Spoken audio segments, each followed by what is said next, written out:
और राजा कितने नेक हैं, फिर भी उनके घर कोई संतान नहीं है। ये कैसा रहस्य है जो किसी को समझ में नहीं आता।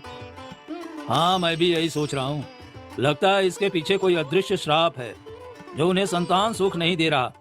शायद महाराज ने कोई पाप किया होगा जिसे आज तक कोई जान नहीं पाया। रुद्रनगर राज्य बहुत समृद्ध और विशाल था, जहाँ राजा विक्रम अपनी रानी सौम्या के साथ रहते थे। उनकी शादी को कई साल बीत चुके थे, लेकिन फिर भी उन्हें कोई संतान नहीं थी। फिर एक दिन लगता है महारानी कभी माँ नहीं बन पाएंगी। कितना भी अच्छा दिल हो, कितनी भी भलाई करो, लेकिन जब कर्म साथ नहीं देते तो संतान सुख नहीं मिलता। हाँ हाँ, बिल्कुल सही कह रही हो। अरे दिल का अच्छा होने से क्या होता है, कर्म भी अच्छे होने चाहिए। तभी तो एक बच्चा पैदा होते ही उसी वक्त मर गया। उसके भी इतने वर्ष बीत गए और फिर भी उन्हें संतान सुख नहीं मिला। बच्चे तो किस्मत से होते हैं। जो झोपड़ी में रहते हैं उनको भी संतान का सुख प्राप्त है, और इस राजमहल में किसी चीज की कमी नहीं है। पर राजा और महारानी के लाख कोशिशों के बाद भी इस राजमहल को वारिस नहीं मिल पाया। पास खड़ी महारानी ये सारी बातें सुन लेती है। हे भगवान, मैं क्या करूं? सब मुझ पर हंस रहे हैं, मेरा उपहास उड़ाते हैं। मैं अपने पति को संतान सुख नहीं दे पा रही हूँ। इतना कहकर महारानी रोने लगती है और अपने कक्ष में चली जाती है। तभी कुछ देर बाद महाराज आते हैं और कहते हैं, क्या हुआ महारानी, आप फिर रो रही हैं? महाराज, हमने ऐसा कौन सा पाप किया कि मैं माँ नहीं बन पा रही। मेरा मन घुट रहा है। आप दूसरा विवाह कर लीजिए, मैं आपको संतान सुख नहीं दे पाऊंगी। महारानी, आप रो क्यों रही हैं? क्यों व्याकुल हैं? हमारी संतान से पाप से ही होगी। मैं आपको छोड़कर दूसरा विवाह नहीं कर सकता। लेकिन महाराज, लोग ताने मारते रहते हैं। मैं हर दिन यही सुन सुनकर थक चुकी हूँ। मैं इस दर्द में नहीं जी सकती। चिंता मत कीजिए, हम कल ही ज्योतिष को बुलाएंगे। देखेंगे कि हमें संतान सुख मिलेगा या नहीं। अगर नहीं मिला तो हम किसी को भी गोद ले सकते हैं। फिर महाराज दरबार में आकर कहते हैं, मंत्री जी, तुरंत ज्योतिषी को बुलाइए। मुझे अपने भविष्य के बारे में जानना है। मेरी संतान का मार्ग क्या है? अगर महाराज को कोई संतान नहीं हुआ तो सिर्फ मेरा बेटा राज्य का राजकुमार बनेगा। हाँ, मैं महाराज को कभी संतान सुख नहीं पाने दूंगा।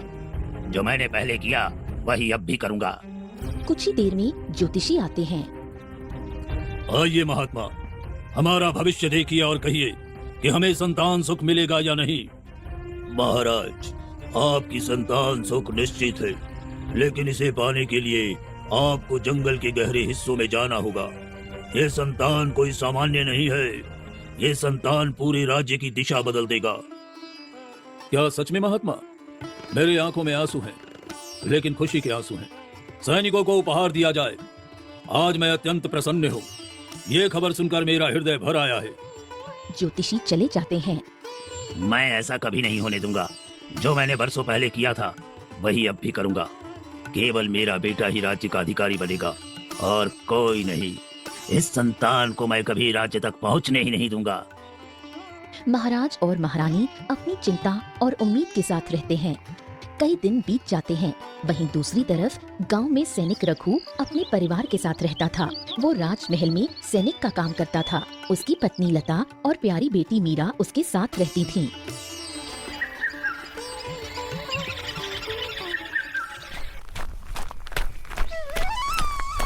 लता, हमारी बेटी का अच्छे से ध्यान रखना और उसकी पीठ पर जो खास निशान है वो किसी को नजर ना पड़े, नहीं तो उस दिन हमारी बेटी हमसे छिन जाएगी।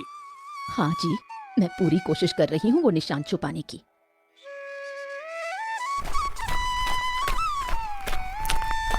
माँ, पिताजी, आप दोनों इतने घबराए हुए क्यों हैं? आप लोग कुछ छुपा रहे हैं क्या? मुझे भी बताइए। मैं डरती नहीं हूँ, बस जानना चाहती हूँ। कुछ नहीं बेटी, बस तुम्हारी माँ की आदत है, कभी कभी चीजों को बड़ा बना देती है। पर सच कहूँ तो कोई खतरा नहीं है, तुम चिंता मत करो। पिताजी, मैं अपनी सहेलियों के साथ जंगल घूमने जा रही हूँ। मैंने सुना है कि वहाँ बहुत सारी अद्भुत चीजें हैं जिन्हें देखना बहुत जरूरी है। थोड़ा टहल कर वापस आ जाऊंगी, कोई परेशानी नहीं होगी। बेटी, जंगल में खतरा है, वहाँ क्या करने जाओगी? पिताजी, मैं पूरी सावधानी रखूंगी, बस थोड़ा टहल कर लौट आऊंगी। आप चिंता मत कीजिए। मैं आपके विश्वास को तोड़े बिना अपनी जिज्ञासा पूरी करना चाहती हूँ। ठीक है मीरा, जल्दी आना और ज्यादा दूर मत जाना। जंगल घना है और वहाँ अनजाने खतरे हो सकते हैं। हमेशा याद रखना, हमें तुम्हारी चिंता रहती है। वहीं दूसरी तरफ राजमहल में महाराज विक्रम और महारानी सौम्या अपनी चिंता में डूबे थे। इतने दिन बीत गए, हम रोज जंगल जाते हैं पर कोई संतान नहीं मिली। मुझे समझ में नहीं आता कि हमारा भाग्य हमारे साथ क्यों नहीं है, क्यों हम इस सुख से वंचित हैं। मेरी आत्मा बेचैन है और मेरा मन घबराता रहता है। शायद वो ज्योतिषी हमें गलत दिशा दिखा गया। हमें किसी साधु से मिलकर ही सत्य जानना चाहिए, तभी हमारे लिए सही मार्ग सामने आएगा। हमें विश्वास रखना चाहिए कि समय आने पर सब सही होगा। हाँ, तुम सही कह रही हो। चलो हम भी घने जंगल की ओर चलते हैं, देखेंगे कि हमारे लिए किस्मत में क्या लिखा है। मैं चाहता हूँ कि हम स्वयं उस सत्य का सामना करें और साधु महाराज से कुछ बातें भी कर लेंगे। इतना कहकर दोनों राजमहल से निकलते हैं। महाराज और महारानी, आप दोनों कहाँ जा रहे हैं? मुझे समझ में आ रहा है। मंत्री जी, हम बस ऐसे ही टहलने जा रहे हैं, आ जाएंगे शाम तक। इतना कहकर महाराज घने जंगलों की तरफ निकल पड़ते हैं। थोड़ी देर बाद रास्ते में महारानी सौम्या को चक्कर आता है और वो गिर पड़ती हैं। हे भगवान, अब मैं क्या करूं? कुछ समझ में नहीं आ रहा। महारानी को क्या हुआ? अरे कोई मदद करे, कोई है जंगल में? तभी मीरा अपनी सहेलियों के साथ वहाँ आती है। अरे अरे देखो, कोई परेशान है, हमें उनकी मदद करनी चाहिए। मीरा छोड़ दो, हमें घर जाना है, देर हो रही है। हमारे माता पिता गुस्सा करेंगे और वैसे भी माँ हमें घर से नहीं निकलने देती। वो तो तुम हो जो माँ के सामने डटकर खड़ी हो जाती हो और हमें जंगल ले ही आती हो। तुम्हारे बिना कैसे आया जाए, और तुम्हारे सिवा हमारा दुनिया में है कौन? तुम्हें एक बात पता है, भले ही पिताजी और माँ हमसे कुछ भी छुपा ले, पर जो गांव वाले मेरे बारे में बात करते हैं ना, उसका एहसास है हमें। मुझे तो ऐसा लगता है कोई बड़ा ही रहस्य है जो मेरे पिताजी और माँ मुझसे छुपा रहे हैं। तुम हमेशा की तरह फिर से वही सब बातें करने लगी। अरे हाँ, याद आया, तुमने अभी बोला था ना तुमको इन लोगों की मदद करनी है जो लोग जंगल में भटक रहे हैं। हाँ हाँ, याद आया, मुझे उनकी मदद करनी है। मैं अपने दिल की सुनती हूँ, थोड़ा पानी लाकर उन्हें ठीक करूंगी। अगर हम मदद नहीं करेंगे तो कौन करेगा? फिर मीरा पास के तालाब से पानी लाकर महारानी को देती है और वो पीकर होश में आ जाती हैं। महाराज, मुझे क्या हो गया था और आप इस तरह परेशान क्यों हैं? महारानी, आप बेहोश हो गई थी और इस बच्ची ने पानी लाकर आपको होश में लाया है। तुम्हारा नाम क्या है बेटा? तुम दिल की बहुत नेक हो। ऐसे अजनबी की कोई मदद नहीं करता, लेकिन तुमने की। मेरा नाम मीरा है, मेरे पिता सैनिक हैं और घर पर मेरा इंतजार कर रहे हैं। अब मुझे जाना होगा। इतना कहकर मीरा वहाँ से चली जाती है। ये बच्ची कितनी मासूम और प्यारी है। ऐसा लगता है जैसे हम दोनों का कोई अजीब सा रिश्ता है। महारानी, ये बच्ची किसकी संतान है? हमें उसका सम्मान करना चाहिए, लेकिन दिल क्यों कुछ और ही महसूस कर रहा है। क्या पता, शायद ये कोई खास संबंध है। मैं इसे महसूस कर रही हूँ, लेकिन समझ नहीं पा रही। चलो, अब हम जिस काम के लिए जंगल में आए थे उसे पूरा करना है। साधु महाराज के पास चलते हैं। तभी महाराज और महारानी साधु महाराज के पास पहुँचते हैं। साधु महाराज इन्हें देखते ही मुस्कुराते हुए बोले, आओ आओ, कैसे है महाराज? कैसी स्थिति है? आप परेशान दिखाई दे रहे हैं, बताइए मैं आपकी क्या सहायता कर सकता हूँ? साधु महाराज, हम बहुत परेशान हैं। आपको पता है, 18 साल पहले हमारी पुत्री जन्मी थी, पर वो होते ही मर गई। उसके बाद आज तक कोई संतान नहीं हुई। मेरी पत्नी आए दिन व्याकुल और दुखी रहती है। कृपया करके बताइए, क्या हमें कभी संतान सुख मिलेगा? साधु महाराज, हमने आपको अपना तकलीफ बताया है और आप हमारे तकलीफ पर हंस रहे हैं। ये कैसी माया है? हम आपकी तकलीफ पर नहीं हंस रहे हैं, हम आपके भाग्य पर हंस रहे हैं। आपकी संतान आपके बहुत नजदीक है, पर आप खुद नहीं जानते। आप क्या कह रहे हैं साधु महाराज? हमारी संतान कैसे हमारे पास हो सकती है? वो तो तभी मर चुकी थी। महाराज, वो पुत्री जीवित है। उसे आपके महल के षड्यंत्रों से बचाकर एक गरीब के घर भेजा गया। आप स्वयं इसका पता लगाएं कि कौन गद्दार है जो आपकी संतान को आपके पास आने नहीं देता है। सच में हमारी संतान जीवित है, ये जानकर मैं बहुत खुश हूँ, पर हम उसे कैसे पहचानेंगे? समय आने पर सब कुछ सामने आ जाएगा। तुम्हें सिर्फ धैर्य रखना है। जब समय आएगा, तुम्हारी संतान अपने आप तुम्हारे सामने होगी। मेरी मेरी संतान जिंदा है। ये मैं क्या सुन रही हूँ? मुझे अपने कानों पर विश्वास नहीं हो रहा। इतने सालों से हम खुद को निसंतान समझते आ रहे थे। हमारी संतान अगर जीवित है तो एक न एक दिन भगवान उसे हमसे मिला ही देंगे। धन्यवाद आपका साधु महाराज, हम आपके मार्गदर्शन के बिना कुछ नहीं कर सकते थे। फिर महाराजा और महारानी महल लौटते हैं। ऐसा कौन व्यक्ति है जो हमारी पुत्री के साथ ही कर रहा है? हमें उसका पता लगाना होगा, और उससे पहले हमें अपनी संतान ढूंढनी होगी। ये राज्य बड़ा है, हमें सब सावधानी से करना होगा। चिंता मत कीजिए महाराज, बस ये जानकर खुशी है कि हमारी संतान जीवित है और हमारे ही राज्य में है। सही समय की प्रतीक्षा करनी होगी। वहीं दूसरी तरफ मंत्री अपने मन में सोचने लगा। अरे अब बहुत हो गया, मुझे राजगद्दी अपने बेटे को दिलवानी है। महाराज और महारानी को रास्ते से हटाना ही होगा, और इसमें मेरा साथ मेरा दोस्त तांत्रिक देगा, जो अघोर विद्या का मालिक है। मुझे अब उसके पास जाना चाहिए, सही समय आ गया है। फिर मंत्री तांत्रिक के पास निकल पड़ता है। आओ मित्र आओ, इतने दिनों के बाद मेरी याद आई। बोलो, क्या सहायता चाहिए मेरी तुम्हें? मित्र, मैं राज्य का उत्तराधिकारी अपने बेटे को बनवाना चाहता हूँ, पर अगर महाराज की संतान मिल गई भविष्यवाणी के मुताबिक तो मेरी योजना विफल हो जाएगी। इसलिए मैं महाराज और महारानी को खत्म करना चाहता हूँ। ये कार्य उतना आसान नहीं है जितना तुम समझ रहे हो। उसके लिए तुम्हें एक कन्या की बलि चढ़ानी होगी, जिस पर एक रहस्यमय निशान हो। तभी महाराज और महारानी को मार सकता हूँ और राजगद्दी तुम्हारे बेटे को दिलवा सकता हूँ। ये कैसे संभव है? वो कन्या कहाँ मिलेगी? ये तुम्हारी समस्या है। अगर तुम्हें राजगद्दी चाहिए तो इतना परिश्रम तो तुम्हें करना ही पड़ेगा। फिर मंत्री महल लौट आता है और अपने गुप्तचर से कहता है। सुनो, मुझे एक ऐसी कन्या ढूंढ कर दो जिसके पीठ पर निशान हो। जी मंत्री जी, मैं अपने सभी लोगों को लगाता हूँ, जल्दी से वैसी कन्या ढूंढ कर लाऊंगा। कई दिन बीत जाते हैं। वहीं दूसरी तरफ मीरा नदी में स्नान कर रही थी। तभी एक बूढ़ी औरत ने उसकी पीठ का निशान देख लिया।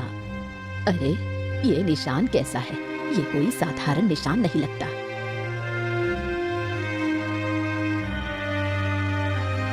बेटी, तुम्हारे ये पीठ पर कब से निशान है? मुझे नहीं पता, ये निशान बचपन से ही है। ये कोई साधारण निशान नहीं है बेटी, इसके पीछे जरूर कोई गहरा रहस्य है। मुझे इस निशान के बारे में कुछ नहीं पता। अम्मा पिताजी ने कभी कुछ बताया ही नहीं। इतना कहकर मीरा घर की तरफ जाने लगी।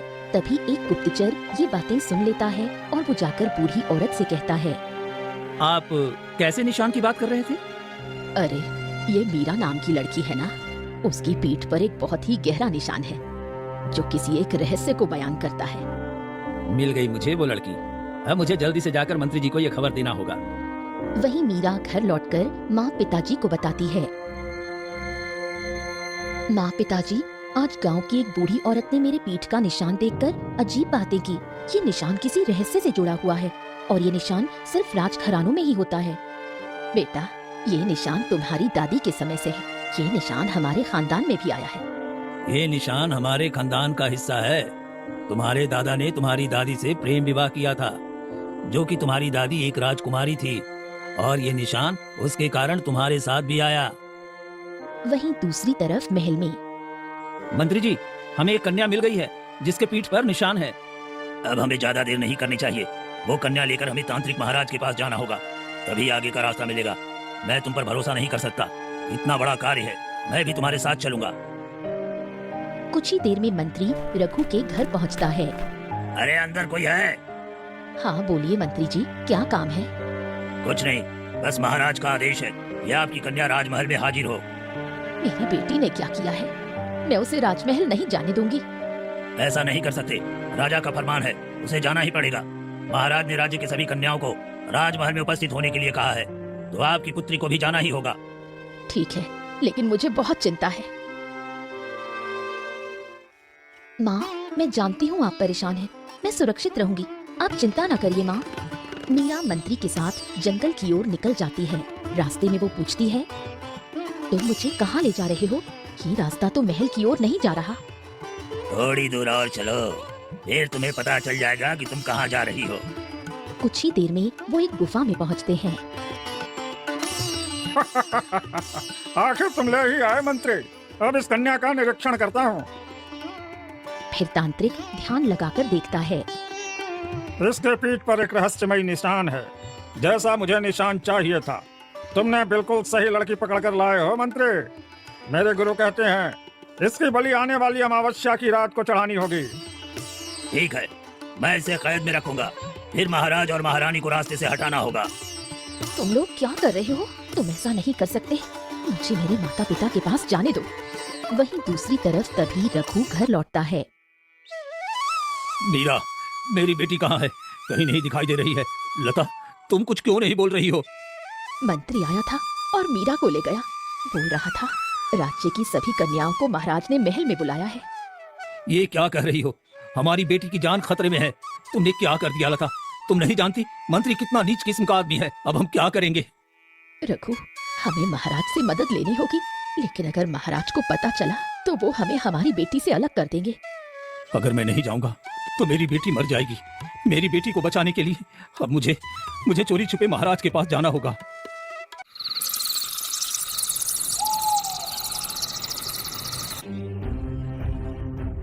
फिर रात के अंधेरे में रघु चोरी छिपे महाराज विक्रम के कक्ष में पहुंचता है। कौन है मेरे कक्ष में? सैनिकों, इधर आओ। महाराज, शांत हो जाइए। मैं रघु, आपका सैनिक। रघु, तुम इतनी रात को मेरे कक्ष में क्या कर रहे हो? जानते हो ये कितना बड़ा अपराध है? तुम्हें इसकी सजा भी मिल सकती है। महाराज, मुझे आपसे एक सच्चाई कहना है, जो कि इस राज्य और आपसे जुड़ी हुई है और आपकी संतान से। क्या कहना चाह रहे हो रघु? साफ साफ बताओ। महाराज, करीब 18 साल पहले जब महारानी गर्भवती थी, मंत्री ने मुझ पर दबाव डालकर कहा कि जो बच्ची जन्म लेगी उसे जंगल में ले जाकर मार दूं। उसने पुरानी दाई माँ को कहीं भगा दिया और नई दाई माँ को भेजा, जिसे आदेश था कि असली बच्ची की जगह एक मृत शिशु को रख दे। महाराज, उस वक्त मैं मंत्री के डर और आपकी धमकी में था, पर जब उस मासूम को अपनी गोद में लिया तो मेरा दिल कांप उठा। भगवान ने मुझे अपनी संतान का सुख तो नहीं दिया, लेकिन मैं किसी निर्दोष का खून कैसे कर देता महाराज। उसी वक्त मैंने ठान लिया कि इस बच्ची को अपने खून की तरह पालूंगा। मैंने सबको कह दिया कि ये मेरी औलाद है और 18 सालों तक मैंने उस सच को अपने सीने में दबा कर रखा ताकि आपकी पुत्री सुरक्षित रह सके। तुम्हारा साहस और प्रेम अद्भुत है रघु। तुम्हारे जैसा कोई इंसान दुर्लभ है। तुमने एक पाप भी किया और साथ में एक पुण्य भी, इसलिए मैं तुम्हें क्षमा कर रहा हूं। अब बताओ, मेरी पुत्री कहाँ है? मुझे तुरंत उसके पास ले चलो। महाराज, अब हमारी बेटी मीरा को बचाने का समय आ गया है महाराज। मंत्री ने उसे तांत्रिक के हवाले कर दिया है, आने वाली अमावस्या की रात उसकी बलि देने के लिए। ये क्या कह रहे हो तुम? हमें तुरंत कार्रवाई करनी होगी। महाराज, अभी आप मंत्री को कुछ मत कहिए। अगर मंत्री को पता चल गया तो वो मीरा को और दूर ले जाएगा। ठीक है, हम अभी तांत्रिक के पास चलेंगे। अगली सुबह होते ही महाराज और रघु घने जंगलों की तरफ निकल पड़ते हैं। तभी रास्ते में उन्हें वही साधु महाराज मिलते हैं। राजन, तुम्हें तुम्हारी पुत्री का आखिर पता चल ही गया, लेकिन तुम्हारी पुत्री को बचाना आसान नहीं होगा। वो तांत्रिक कोई साधारण नहीं है। उसे हराने के लिए तुम्हें एक अमरकुंड की तलवार चाहिए होगी। महात्मा, मैं पूरी कोशिश करूंगा। मुझे बताइए वो तलवार कहाँ मिलेगी? दक्षिण दिशा में जाओ, वहाँ अमरकुंड मिलेगा जिसमें तलवार सुरक्षित है। लेकिन ध्यान रहे, अमरकुंड तुमसे सवाल पूछेगा। केवल सही उत्तर देने पर ही तलवार तुम्हें मिलेगी, अन्यथा तुम अपनी बेटी को खो दोगे। साधु महाराज, मैं तैयार हूँ। मैं अपनी बेटी को बचाने के लिए अपनी पूरी शक्ति और बुद्धि लगा दूंगा। फिर महाराज और रघु अमरकुंड की झील के किनारे पहुंचते हैं। महाराज, हमें माफ कर दीजिए महाराज। अगर हम इतने सालों तक राजकुमारी की सच्चाई छुपाते नहीं तो शायद आज उसकी जान खतरे में नहीं पड़ती। हाँ रघु, तुम्हारा पाप तो जरूर है, लेकिन साथ ही तुम्हारा पुण्य भी है। तुमने मेरी संतान को जान से मारने से बचाया और उसे अपनी संतान की तरह पाल पोस कर बड़ा किया, इसलिए तुम्हें कोई सजा नहीं दी जा सकती। दोनों झील के किनारे आगे बढ़ते हैं। तभी अचानक झील के पानी में से एक गूंजती हुई आवाज आती है। राजन, तुम यहाँ क्यों आए हो? मैं अपनी बेटी को बचाने और एक शक्तिशाली तांत्रिक को समाप्त करने के लिए यहाँ आया हूँ। इसलिए मुझे तुम्हारी तलवार चाहिए। क्या तुम्हारा साहस और धैर्य इस तलवार के लिए पर्याप्त है? तुम्हें ये तलवार चाहिए, लेकिन पहले तुम्हें शर्त पूरी करनी होगी। मैं जानता हूँ, मुझे मेरी बेटी को बचाना है। मुझे ये तलवार चाहिए। मैं कोई भी चुनौती स्वीकार करने के लिए तैयार हूँ। पहला काम ये है कि तुम्हें मेरी गहराई में उतरना होगा और उस रहस्यमयी प्रकाश तक पहुंचना होगा जो केवल सच्चे हृदय वाले को दिखता है। अगर तुम्हारा मन शुद्ध होगा तो प्रकाश छुप जाएगा। महाराज, ये कार्य कठिन है, पर मैं आपके साथ हूँ। मेरी जान भी लगे, मैं अपनी संतान को बचाने के लिए हर चुनौती झेलने को तैयार हूँ। नहीं रघु, अब ये जिम्मेदारी मेरी है, इसलिए तुम यही रहोगे और सारी चुनौतियां मैं पार करूंगा, क्योंकि वो मेरी पुत्री है और उसे बचाना मेरा कर्तव्य है।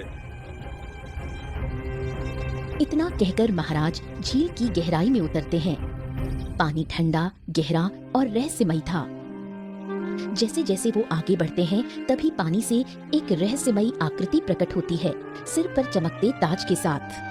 कौन हो तुम जो मेरे प्रकाश और तलवार तक पहुंचने की हिम्मत रखते हो? तुम्हारा हृदय सच्चा है या केवल इच्छा और लालच? मैं महाराज विक्रम, मैं अपनी संतान की रक्षा के लिए आया हूँ। मेरा हृदय केवल प्यार और कर्तव्य से भरा है। यदि सच में तुम्हारा हृदय शुद्ध है तो मैं तुम्हें ये तलवार दूंगा, लेकिन एक और परीक्षा है। तुम्हें झील के बीच में 3 सवालों के उत्तर देने होंगे जो केवल एक निडर और न्यायप्रिय राजा ही दे सकता है। मैं तैयार हूँ। मेरी बेटी की रक्षा के लिए मैं किसी भी परीक्षा में खड़ा हूँ। पहला सवाल, सच्चा साहस क्या है? सच्चा साहस वो है जो अपने डर और शत्रुता के बावजूद अपने प्रिय और धर्म की रक्षा के लिए खड़ा रहे। दूसरा सवाल, एक पिता का सबसे बड़ा कर्तव्य क्या है? अपने संतान की रक्षा करना, उसकी भलाई और न्याय की रक्षा करना, चाहे खतरा कितना भी बड़ा क्यों न हो। तीसरा सवाल, एक राजा का सबसे बड़ा बल क्या है? सत्य और न्याय। यदि राजा का हृदय धर्म और न्याय के लिए न धड़कता हो तो उसका राज्य और उसका जीवन व्यर्थ है। तुम्हारा हृदय शुद्ध और निडर है। ये तलवार तुम्हारी है। इसका प्रयोग केवल तुम्हारी संतान की रक्षा और न्याय के लिए ही करना।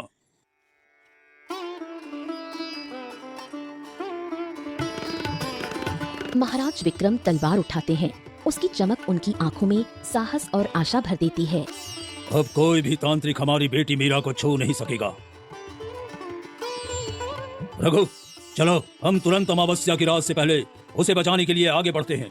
महाराज, अब आपकी तलवार और हमारा साहस हमारी संतान को सुरक्षित रखेगा। मैं आपके साथ हूँ हर मुश्किल में। फिर दोनों कुछ ही देर में तांत्रिक की गुफा में चले जाते हैं। तांत्रिक, आज तेरे पापों का हिसाब यही चुकता होगा। मेरी पुत्री को छोड़ दे, वरना तेरे लिए सूरज कभी नहीं निकलेगा। महाराज, महाराज, आपकी पुत्री? ये कोई साधारण कन्या नहीं है। इसके पीठ पर जो चिन्ह है वो हजारों में से किसी एक के पास होता है, और आने वाली अमावस्या की रात इसकी बलि देकर मैं सर्वशक्तिशाली बन सकता हूँ। मंत्री, मेरा मोहरा था, उसी के जरिए मैं आपकी पुत्री तक पहुँचा। तेरे जैसे दानव को मैं जिंदा नहीं छोड़ूंगा। पिताजी, पिताजी, ये मुझे मारना चाहता है। बेटी, पिताजी मैं नहीं, तुम्हारे असली पिता ये महाराज हैं। हाँ बेटी, ये कहानी बहुत लंबी है, तुझे सब बताऊंगा, लेकिन पहले तेरी जान बचानी होगी। अरे जीवित रहोगे तभी तो कहानी सुनाओगे। तांत्रिक अपनी काली शक्तियों से हमला करता है। रुक जा, आज तेरे विनाश का दिन है तांत्रिक। एक तेज वार के साथ महाराज तलवार तांत्रिक के सीने में उतार देते हैं। नहीं, ये कोई साधारण तलवार नहीं, ये अमरकुंड की तलवार है। ऐसा नहीं हो सकता, ऐसा नहीं हो सकता। जो पाप करता है उसका अंत का अस्त्र भी इसी सृष्टि में पहले से तय होता है, और तेरी मृत्यु का समय आ चुका है तांत्रिक। तांत्रिक की काली शक्ति धुएं में बदलकर आकाश में विलीन हो जाती है और तलवार प्रकाश की लहर बनकर गायब हो जाती है। पुत्री, जब पहली बार मैंने तुझे जंगल में देखा था तब भी मेरे दिल ने कहा था हमारा तुमसे कोई रिश्ता जरूर है। आज भगवान ने सच दिखा दिया। पिताजी, चलो अब हम महल चलते हैं, मंत्री को उसके पाप का फल मिलेगा। फिर रघु और महाराज मीरा को लेकर राजमहल जाते हैं और उन्हें देखते ही मंत्री चौंक जाता है और कहता है, महाराज आप और ये लड़की आपके साथ? मंत्री, तूने मेरी मासूम बच्ची को जन्म के समय मुझसे छीन लिया और उसे मारने की साजिश रची। आज तुझे सजा मिलेगी। नहीं नहीं, ऐसा नहीं हो सकता। रघु रघु तुम गद्दार है, मैं तुम्हें छोड़ूंगा नहीं। रघु, अरे तुमने मेरे साथ इतना बड़ा धोखा किया है। सैनिकों, इस देशद्रोही को पकड़ लो और आजीवन कारावास में डाल दो। इसकी देख रेख में जरा भी ढिलाई ना हो। जो आज्ञा महाराज। हिंदी कहानी वीडियो, कार्टून वीडियो देखने के महाराज लिए क्या हमारी सब्सक्राइब पुत्री मिल करें गई महाराज? ताकि ये सच में वीडियो मैं माँ बन गई। और आ सके भगवान ने आपके मेरी लिए। सुन ली। हाँ रानी, देखो यही है हमारी मीरा। बेटा, जब मैंने तुझे पहली बार देखा था तभी दिल ने कहा था कि तू मेरी है। आज भगवान ने हमें फिर से मिलाया है। ये तो मेरा सौभाग्य है। मुझे दो माता पिता मिल गए हैं और मुझे अब दुनिया की सारी खुशियाँ मिल गई हैं। महल में खुशी की लहर दौड़ जाती है। प्रजा अपनी रानी की प्रशंसा करने लगती है और राजा रानी अपनी पुत्री के साथ सुखपूर्वक जीवन बिताने लगते हैं।